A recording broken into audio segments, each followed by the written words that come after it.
And even if people are just casually being like, this one was tricky for me, but I figured it out, like that's probably just a good indicator that it's not like a super beginner friendly pattern. Yeah.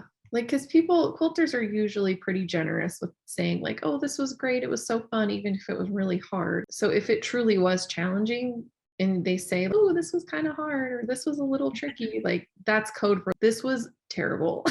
Yeah.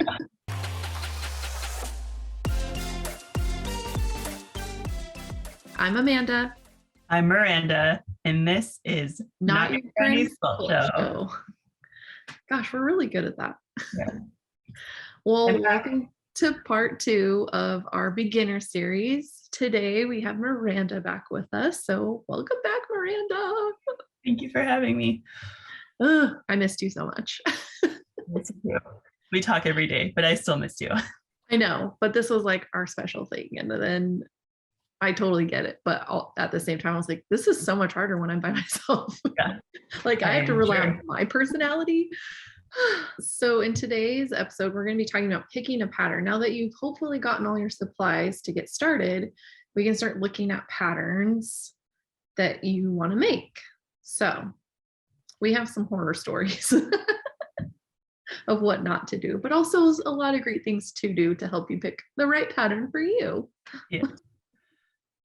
I mean, I think I picked the absolute worst pattern to do. I mean, not worst, but I did not pick a very super beginner friendly pattern for my first quilt. And as you should know, if you've listened to our previous episodes, I ended in a lot of tears. Yeah. I know we talk about that day a lot, but the pattern you picked had like a lot of very small pieces that you had to put together. The pattern I picked had a lot of very large pieces to put together, and I still had a meltdown over it. And I did not sew my own things together for like the first several quilts that I made, basically at all. So yeah. I was really scared of my sewing machine. I was really scared of everything to do with quilting. I didn't want to cut my fabric because I'd already messed up on that once. And again, if I'm not immediately amazing at it, I'm like, this is not for me, I guess. Yes, I can't do this. Yeah. Yeah, so just really scared of the sewing machine, scared of cutting, scared of any kind of pattern or having to follow any kind of thing. But I think if you just dip your toes in. Right. Start basic, start small. I think that's the other thing too, is we both were like, well, if we're making quilts, we're going to make them huge. We're tall people. We want the quilt to cover us and be wrapped around us multiple times. And I think that was a big mistake. So just go basic. Like that's all I can say is like, even if you're just taking squares and sewing them together as a patchwork, just do that. That's okay. Yeah. Especially if you're coming in like I was and kind of unfamiliar with a sewing machine or just getting started with a sewing machine, having a super basic project like that just to get a feel for how the sewing machine works and to stop being scared of it. I definitely made Beth and Jen sew my first few quilt tops together, like the first quilt that I ever made that is still just a top because again, it's very ugly and I don't like it. And then I made a baby quilt for my friend, and I say I really loosely because again, like I think I helped cut and iron some of the stuff. I didn't sew any of that. The first quilt I ever made myself was when I was very determined to just like figure it out. So I had bought a sewing machine. I bought a layer cake, which is just 10-inch squares, and I didn't do anything with them. I just sewed them together in squares. And it turned out like really beautiful. I still think that's one of like my favorite quilts that I've made. And I know the girls made me a quilt a long time ago when I was complaining about not having a quilt. Yeah. It's the same thing where they just got a layer cake and sewed it together in squares. And it's like one that I use all the time and have it all the time. So just because it's a simple pattern doesn't mean that it's not a worthy or beautiful quilt. Exactly. Well, and I think that's the thing too, is like there's so many amazing, intricate, detailed patterns out there, but that's not what makes a quilt great. Like, sure, those are great quilts, but it's all about the intention. It's all about what it means to you or the person that's getting it as a gift or whatever. I mean, this one I set it in the chair behind me. I made this for my mom for her 50th birthday. And it's literally just different widths of strips sewn together to make squares. So you can see there's a medium size, a larger size, and then the skinnier size, and you just mix and match. And that was so basic and so simple. I just used fat eighths, and like, it's such a gorgeous quilt. And it was so much more basic than the first one I made, which was called Yellow Brick Road. And it's beautiful, but like, you can just sew squares together, and it preserves the fabric, which like the prints in the fabric. Whereas if you don't want to cut something because it's so beautiful, you don't have to. I mean, yeah, just sewing layer cakes together. I'm going to do that for a layer cake I have of Tula Pink fabric because I don't want to cut it up. So I'm just going to sew the squares together. Yeah, I definitely still do that for some of the recent baby quilts I've done. I've just done a simple patchwork with squares, and it's classic and pretty, and it shows off the fabric. And there's still so many different like, patterns you can make out of the fabric colors without even having to cut into those squares. Exactly. It's all about how you put it together too. I mean, you can completely change the look of something by how you arrange the fabrics. Mm-hmm. So there's so many things you can do. And it just gets you really familiar with working with fabric and working with your sewing machine. And if you have a pattern, even a simple pattern where you're just cutting different sizes of strips and putting them together, it just gets you familiar also with following a pattern and mm-hmm. what you need to do with it. Mm-hmm. Yeah. And I think, you know, sticking with something that's within like 60 inches, it's like, oh, that's small. But when you're starting and you're trying to figure stuff out, you don't want to have massive widths and lengths of fabric that you're trying to wrangle while you're sewing the rows together. And I think that was another tricky part, is just learning how to wrangle fabric as you're sewing it. And so if you kind of stick with that smaller size, lap size, you know, you can work up to that. Because man, even still, after all these years, when I have to make something that's bigger than a twin or bigger than a lap size, I'm like, all right, here we go, because it's just so much fabric. Yeah. And also just figuring out like what works for you when you're piecing tops together, because if you have a bigger top, like I've kind of figured out, if I can work it into like 4 quadrants, mm-hmm. and then just at the end you have just 4 big pieces to sew together, mm-hmm. I find that easier than like sewing one strip onto a quilt that maybe is already like pretty large. Mm-hmm. So you just kind of start to figure out like how you like to piece your fabrics together and how you like to wrangle your fabric in a way mm-hmm. that just works for you. Yeah, I've been doing that too. I'll like work one half, get the strips of one half or rows of one half put together, do the other half, and then I'll just do, you know, seam the middle, or, you know, quadrants or whatever. Like you're chunking it in different ways to not have so much of a fight. But yeah, there's definitely different ways to do things. And I think if you're looking for patterns, you know, there's some really great ones out there, which we'll link in the show notes, and we can remember to put them images in the video for you guys so you can see them. But I have a few that I found that are super simple. There's like Fat Quarter Fancy. So all you need is like a fat quarter bundle, which is like an 18-inch by 21 or 22-inch piece of fabric. There's a Fast 4 patch. One is called Lap of Lux, and then one is called Jumbo Rails. So we'll put those up so you can see what those look like. But those are really basic. They have really big pieces. You still do some cutting to put some blocks together, but they're way simple. They look really cool when they're done. And again, it's about the arrangement of your fabrics and just how you choose to put them together that can really impact how a quilt looks, even if they are big, simple pieces. Mm-hmm. And a lot of times the pattern is actually way easier than it appears. This still happens to me all the time. When I buy a pattern, it looks really intricate and complex.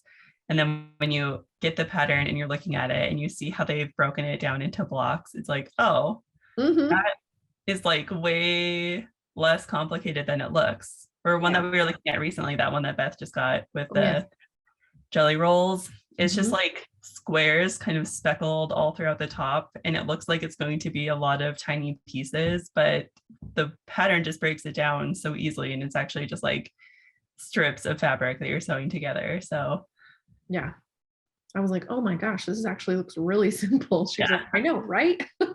Yeah. Yeah. I'll also plug that I have a very beginner friendly pattern on my Etsy shop that uses a layer cake to make a giant heart, and it's very cute. Yeah. Oh yeah, I was gonna link that one too. I just forgot to put it in my list. Yeah, Myranda has a great one, and it's so cool.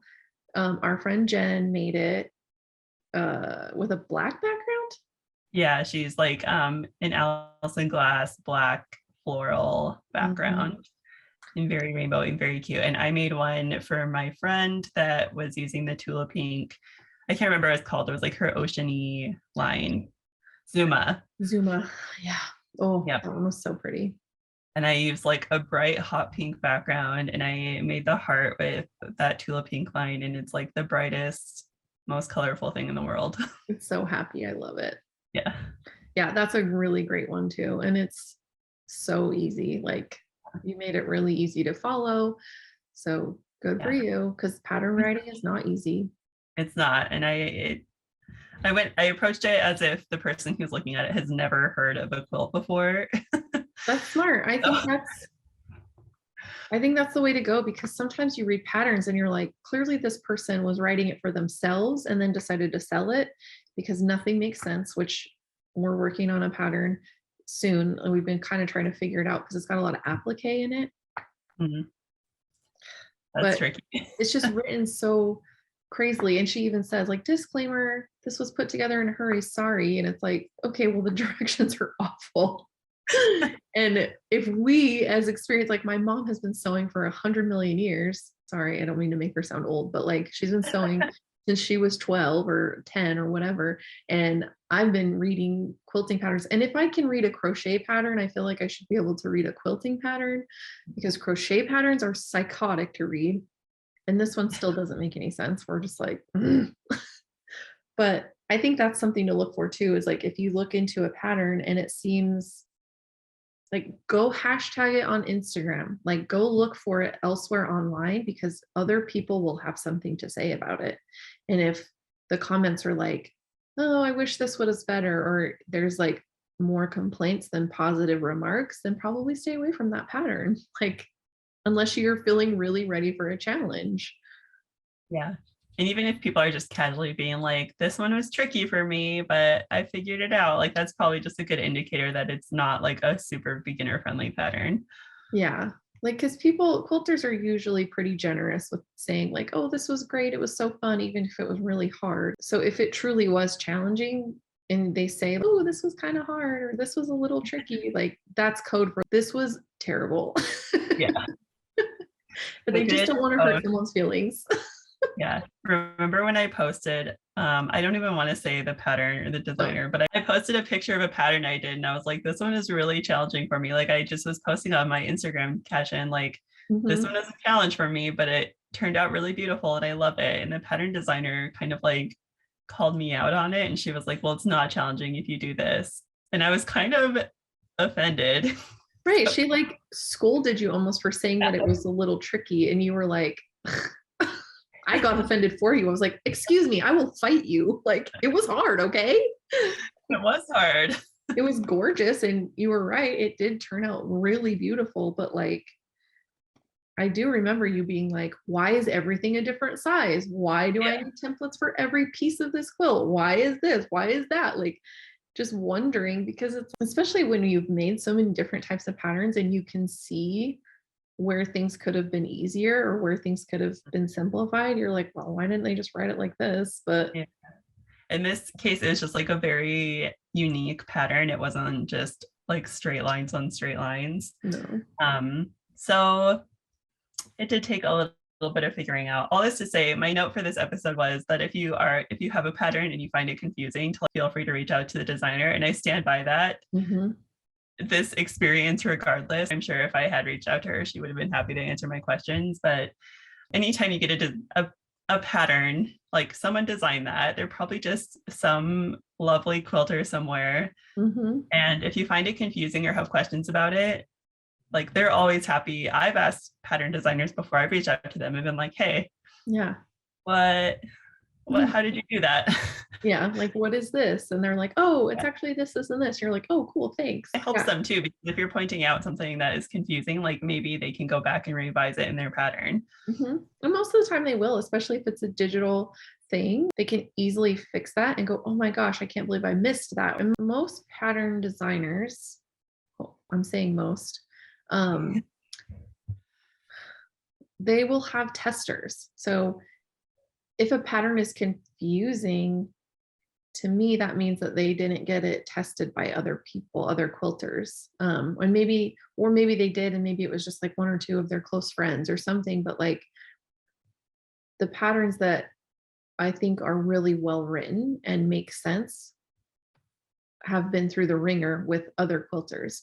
I know you and I both have tested several patterns, and it's a huge process. Like, we're constantly taking notes. We're nitpicking everything because we want to make them easier for other quilters. Like, we don't want them to have to go through the pain of being like, what does this even mean? Like, how these two things don't go together or whatever it is. So yeah, I think reading through the entire pattern before you do anything, don't start cutting, don't start doing anything until you've read through the entire pattern front to back, every word. Don't skim, just literally read it like it's a novel, because you have to wrap your head around it before you can start, or you will mess up. Because I've done it. Every time I skip that step of reading through the pattern and trying to understand it, how things go together and what I'm cutting and why, I make a mistake somewhere that is really annoying to have to fix. And it's my own fault. But I think that step of, going through it really carefully is going to be super important too, even if it seems so simple. Yeah, if I buy a digital pattern, I will always print it out when I start working on it, and even make notes for myself as I'm going through. I'll use the example of the time that I cut like 1,000,000 1-inch squares for the Town Memory Lane quilt, which I know I've talked about before, but it comes up all the time. And I actually just recently threw away, I had like a gallon bag that was still full of all those squares, because I had read the pattern and I just had it on my phone because there's a digital copy of it. So I was just looking at it on my phone, and I was cutting. And in my head, I somehow, I can't even remember, this is probably an exaggeration, but it was something like cut 14 1-inch strips. And I was like, 140. Okay. It just was like cutting. I cut way too many. And then I got to the end and I was like, oh, like, so that's not like, from that point on, I print them out. I make notes as I'm cutting. I check and double check to make sure that I'm not cutting twice as many things as I need to be cutting. Yeah. Yeah. Well, and sometimes too, it depends on the fabrics you buy, because they might have you cut strips and then subcut, which means like, this took me a minute to figure out too. Like, if a pattern says subcut, it means you're cutting a strip out of your fabric, but then you're going to cut that strip into smaller pieces. Just throwing it out there. And I was recently working on a pattern that had you cut strips, because it was all just solid strips that were sewn together. It was that Mountain Valley quilt. So beautiful. Yeah. It was so fun to make. But it had you subcutting. And because I was working with solids, like, you can usually get right up to the selvage, and the selvages aren't as wide on solid fabrics. And so I was able to actually cut less strips and subcut differently. But again, that takes like practice and knowing. And like, I did it at first with one of the colors and I was like, I don't need to do it like this. And so I like recalculated everything, and I saved myself a ton of cutting because of that. But yeah, it's like, if I hadn't read that carefully and like understood what I was doing ahead of time, I would have cut way more stuff than I needed to cut, and like had way more weird scrap fabrics left because I was, cutting differently. But yeah, it's like, just be careful. Quilt math. Quilt math. It's a thing. And people make fun of us quilters sometimes for it, but like, it really is a thing. It's arithmetic, but you still have to do it differently. Yeah. A lot of times in patterns, they'll have a cutting diagram. So if you're cutting out of fat quarters, they'll show you like a picture of a fat quarter and all the things you need to cut out of it. But sometimes it's really a puzzle. And so you have to like really kind of like look at where the straight lines are so you can see the sizes to cut down, and it can be tricky. Yeah. Which is why pre-cut patterns, like patterns that are built for pre-cut fabrics, like layer cakes and charm packs, are so great. And just starting out simple with like half square triangles. I've said this before too, but when I first started, I was like, I'm only doing half square triangles. And that's all I'm going to do because I know how to do those and you can make so many different things out of them. And after I made like 7 of those, then I was like, maybe I could incorporate a new shape. Yeah, maybe we can do something different. Yeah, I was also making everything out of half square triangles because it was, yeah, again, so simple. You just sew squares together and cut them and sew those back together. And but yeah, it gets kind of like, okay, I think I've done everything you can do with a half square triangle. But it's all really building a foundation because even some of the more complex patterns, like it's going to use half square triangles to make like the little tip of the star or to make the diamond pattern or whatever. Like all of these patterns use those basic patterns in some shape. Yeah. So yeah, it's super handy to know how to do and to make, but yeah, it's like you got to branch out sometime. Like, no, this is the all. Yeah. It's true. And I am always, especially now, I'm really grappling with the amount of quilts that I have in my house because I made so many just for myself. I mean, I made a lot for other people too. Yeah. But now that I have like 20 quilts in my house, I'm kind of feeling, I'm trying to be very like intentional about the quilts that I make for myself now because I can't just have like 50 quilts. I mean, I guess I can. Who says I can't? But some of those earlier ones where I was just pumping out like half square triangle quilts for a long time. I mean, now I have like 7 of those and I'm like, they're not my favorite just because they are really simple and I did them just because they were easy and they were fast. Yeah. And they definitely serve their purpose of like teaching me how to do those things and how to follow a pattern and how to think like a quilter. But now I'm like, I like spending more time on like the more complicated patterns. Yeah. That's been like really fun recently, just like getting more comfortable with branching out and trying new things. And I think pattern testing really showed me that I can do that because the Katarina ones, they're not hard by any means. There's a lot of smaller pieces, but I chose to make bigger sizes because I was like, well, I'm putting in this effort. Like I want a big quilt and I've saved these fabrics for 1,000 years.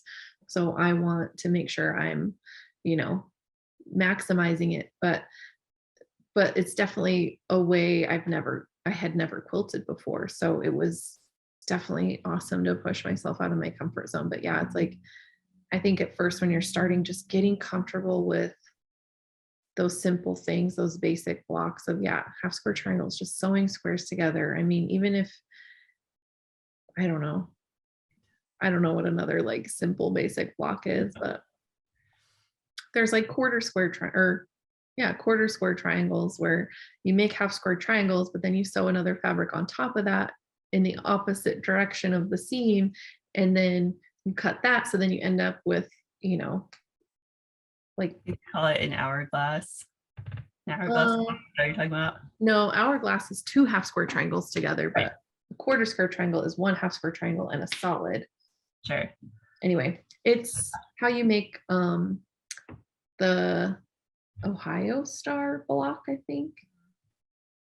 It's crazy. I mean, it seems hard, but it's really not. I made a bunch for that baby quilt I made. That was the first time I'd ever made that kind. And then I made like 7,000 sawtooth stars, which I had never made before. And for the Katarina quilt, I just made the Zeluga.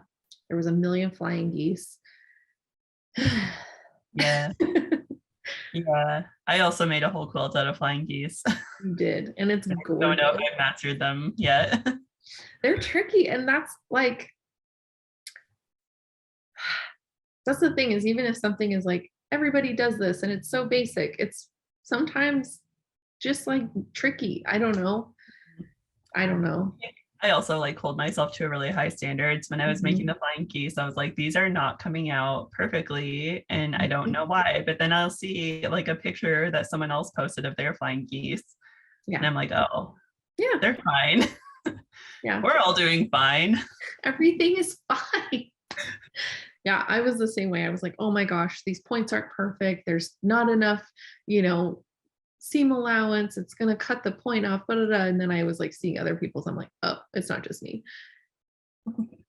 But then I just, for some reason, was not squaring them up correctly and like leaving enough in the point and all that stuff. So then as I kind of made more and more, I was like, okay, now I know how to square these up better. I know how to line them up better to make sure that the point shows. And even still, I made so many sawtooth stars for that Mountain Valley quilt. And again, there were some where the points just didn't end up. And I was like, it's fine. It's fine. You'll never notice. And can you notice? No.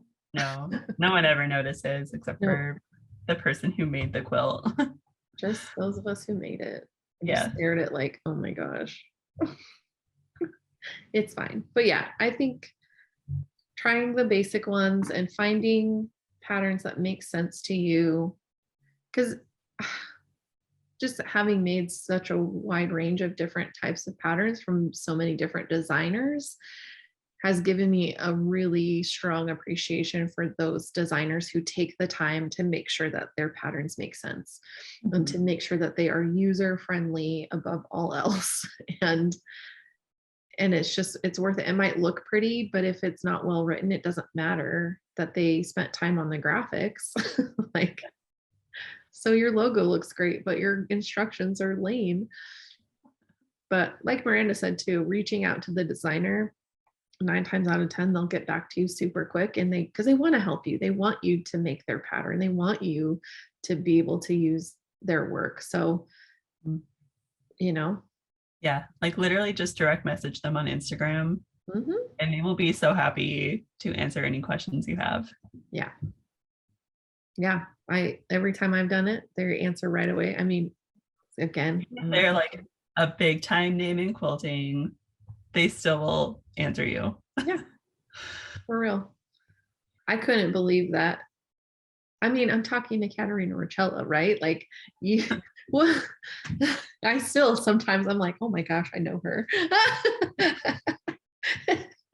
It seems so silly, but again, it's like quilting is such a cool community that we want to bring people along. We want people to be able to do this craft. And so, yeah, just reach out. I've had success every time I've done it. So I'm not anybody, Yeah. Not yet. I'm working on it. Did you have any other tips? No. I will plug, I've done pattern testing for Haley at Spring Daisy Stitchery, who we have talked to on here before, and she has a whole catalog of very cool and unique but very beginner friendly patterns. Yeah. And I've done a lot of pattern testing for her, so I can attest to that. Yeah, and her patterns are so pretty. Yeah, I love a unique pattern, and I also want to take back I don't want to take it back, but I don't want to shit on half square triangles because they can be very cool. And I just made a baby quilt like a couple weeks ago for my friend that used half square triangles. I made hourglass blocks, which is just like Amanda said, 2 half square triangles. And it just turned out very cool. It's like very like fractal. I don't know how to say that word. Fractal. Geometric. It's cool. It's really cool. It turned out so great. Yeah. And I'm thinking of like doing that again for another baby quilt. So like knowing how to do those basic things and just kind of being able to riff on your own ideas and patterns can be very fun. So starting with those basics, building that like basic muscle and understanding how to make all those things just like opens the door to working on more complicated patterns and coming up with your own ideas and being comfortable with all the things. I feel like now I can look at any pattern and feel confident that I can do it, even if it looks hard and that there are a lot of steps. Yeah. I feel like, because I've made so many of those basic patterns, I just know that I can figure it out. Yeah. And I think another good idea too is like if you find a quilt pattern that you like, I think I said it before, but just literally type it in as a hashtag on Instagram or search the quilt name on Pinterest, and other people's will pop up. So if you see something, you're like, I don't know, maybe you don't like the fabrics, or maybe you don't like the color setup, but if you look for other people's versions, it might inspire you to like make the same pattern, but you can see different color variations and different mock-ups of it, to maybe go, oh, actually, I really do like that pattern if I lay out the fabrics this way. And so I've done that so many times, because I've seen a pattern and like, that's kind of ugly. But then when I see it differently, I'm like, oh, actually, it's really cute. And a lot of times, just even where you put the different fabrics will change the whole look of the pattern. It'll look like two completely different patterns just because they used the fabrics differently, which is very cool. Yeah. Yeah. And we just recently talked about like, we'll see a pattern and think it's not very cute, but it's just because they use like not very cute fabrics. So yeah, just looking at all the different possibilities and just like kind of even training your brain to think about those different possibilities when you're looking at patterns. It's a good muscle to build and good inspiration. Yeah, it really is. I mean, even just like I made my Christmas quilt, I made that X's and O's pattern, and then Beth did it, and she used a dark background with the fabrics that she half square triangled with it, and I was like, oh, it just changed the whole quilt. Like it made it look so different, and I was like, but it's the same exact quilt, same size, same everything, just well, not same everything, different fabrics, and it was just like a completely different beast. Yeah, and even people like I've seen a pattern come out that will have a background element, but then some people make it and they kind of switch, and they'll use like the background colors for the different blocks and then use a pattern as like the background, and it just totally makes it look like a different pattern. There's just so many possibilities. Yeah, and I think if you can envision that, or even most patterns will have like a coloring page, so you can envision your own color scheme and sketch it out so you can see what it looks like. I mean, I do that all the time. I make copies of the coloring page, and I try different color schemes on different blocks and different areas of the quilt just to see what's going to look best, and it really does change the whole thing. So I think that the willingness to not be rigid with how a pattern is, as is, it doesn't have to be that way. You can invent it however you want, which is the color. Yeah. And that's like the best part about quilting, is that there's so many options and so many different things you can do. And not everything is going to be the exact same. And that's what makes it so beautiful. So like we said, read through it really carefully, take notes. If it's a digital thing, print it out. Even if it's just in black and white, it doesn't matter. Like you having the written information in front of you so you can write on it, and I use highlighters. I check things off as I'm going so I don't double cut or miscutting something. And labeling everything, it's important. I was just going to say labeling, just even like with sticky notes as you're cutting, especially if it's one that has like slightly different sizes, and just keeping count of things so you don't cut 100 more strips than you need to. Yeah, and like you said, like sometimes you'll be cutting and realize that you've already cut enough, even though the pattern asks you to do more, just because your fabric was like a skosh wider for whatever reason. So that can be handy. To keep track of those things so you know where you're at. Yeah, and that was the same thing with the last pattern I tested. There was the background fabrics. Again, I was able to get more out of the fabric, and I said something. I was like, oh, I didn't need 2 of the strips I cut. I just wanted to mention that. And some of the people were like, well, that's because it's based on this. And then I got, officially told by Katerina herself, which I was kind of figuring, but they make it based on 41 or 42 inch wide fabric with the fabric and not 44. So because I was able to get a full 44 inches with the fabric on the background that I was using, I could cut more out of each strip than if somebody had 40 or 41 inch wide fabric. Mm-hmm. So, and we were just talking about this too. I mean, we could go on forever, but yeah, just reading through the pattern and picking something that you like, but also has simplicity to it for your first one, and sticking to smaller sizes. Like, don't go making a king size quilt for your first quilt, because you'll hate yourself. And you'll hate quilting for a while, because I sure did. But I think those are pretty much the hot tips on picking a pattern, is just looking for something that's going to give you what you want, but also be a simple approach to learning the craft. Yep. It's a lot of flowing straight lines, but yep. Support the pattern designer and buy the pattern. I think when we first started quilting, we were like, we can figure this out just by looking at a picture of it. But I've really been like, you know what? It's $6. I'm going to buy it so I can support this pattern designer. So yeah, buy the pattern, support the designer, ask them questions if you have them, and they'll be super happy to help. Exactly.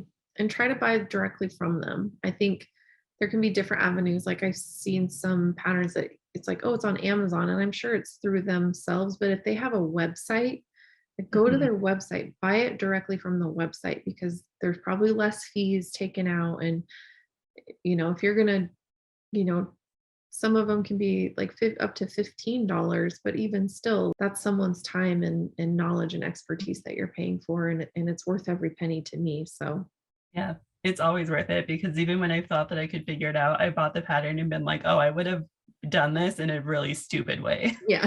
Yeah, me too. I'm like, oh, wait, that would have been way harder my way. Yeah. But again, that's why it's good to buy the pattern, because they've tested it out. They've tried it. They've worked through the problems, hopefully. And if they haven't worked through everything and you catch something, then great, tell them. Like, and that's how we support each other in this community too, is just being there for each other and being willing to learn as along the way. Because I think if you think you know better than anybody else, well, you're wrong. And there's always a better way to do something, but also it might not be the best way, like, or the right way to do it. So listen to the pattern designers, follow the pattern closely, read it carefully. I think too, with buying fabric, it's like, oh, I can get it with buying less. Don't buy less. They build in extra on purpose so that when you do mess up, and I mean when you do mess up, you will have some extra to make up for those mistakes. Because I've done it all. Yeah, and I was going to say earlier, when you said you were able to get more out of your fabric because the selvage was small, I had the opposite experience recently, where I was supposed to get like 7 pieces out of one strip, but I could only get 6. I couldn't get that one last piece because the selvage on the fabric was so wide. I mean, it was like Ruby Star, who I love so much, but they have been making very wide selvages recently, so you lose a good 2 inches of the fabric. So if a pattern is like taking those 2 inches into account, like, you might have to cut extra. But designers always build in a little bit of extra, so you can make a mistake or you can cut an extra piece. Which we love that. Oh yeah, because, and then it's nice because you've got scraps and you could put something else cute and little together. I mean, we've straight up taken scraps from a quilt and turned around and made a baby quilt from it, because there was just enough that we could make a bunch of half square triangles, piece them together, and voila, you now have a gift for someone else. Like, or a matching pillow or whatever. Yeah, we've done that too. I made a cat bed out of my remaining half square triangles from my herringbone quilt I made out of the Amy Butler Soulmates fabrics. What's that? Yeah, it's a Soulmates one. But yeah, it's there for a reason. It's there to save your ass when you mess up and cut something too short, and then you need to make up for that. And we've all done it. We've had to sew like half an inch of fabric onto a square because we cut this, instead of cutting a square, we cut a rectangle. Yeah. It happens, even to advanced quilters. Yeah. It's fine. So trust the pattern. And if you can't trust the pattern because it's not working out, contact the designer. Look for something simple. If you're just like, I'm just gonna sew squares together, then you don't need a pattern. You can just lay them out however you want. And just that practice of putting the pieces together, ironing the seams, putting the rows together, it all builds your skills, and having those skills is so, so important. The comfort with your sewing machine, the comfort with how to use your quilting tools, like it all builds over time and makes the harder stuff a little easier when you've got those skills. Like you could sew that in your sleep. Great, now move on to something harder. Yeah. Because then it won't be so scary. It's, just takes time, but we're here for you. We were beginners too. That's why we're doing this, so we can help you make it less scary. We want more people to join our community. We want more millennials. We want more Gen Z even. Get them in here. Let's do this. It'll be fun. So get your pattern picked out. Decide what you're going to do, because next time we're going to talk about picking fabrics and what to look for and how to best decide what you're going to do so that you can start working up towards your first quilt. So you don't make an ugly quilt that you hate and that you hide in your closet. Yeah, I still want to finish that thing for you. I have a long garment for you. Yeah. I'll put terry cloth on the back. I'll use that as a beach towel. I mean, you could. We have so much terry cloth here that came in our that nude colored eyelash minky on the back that we so fondly call blonde pubes. We have so much of it. I don't know what the heck. It's rude to call it that, but I don't know what to do with it. Yeah, we'll put that on the back. We'll long garment. You can. Beautiful. It could be an outdoor quilt. Yeah, it's fine. All right. Well, thanks for joining us. If you haven't watched the supplies episode, that's the one before this. So go watch that. Look at what you need to get started quilting. Pick a pattern or decide what you want to make. Get that all sorted out. Read through it really well. And then we'll talk about fabric next time. Okay? Okay. We will see you next time. Bye. Bye.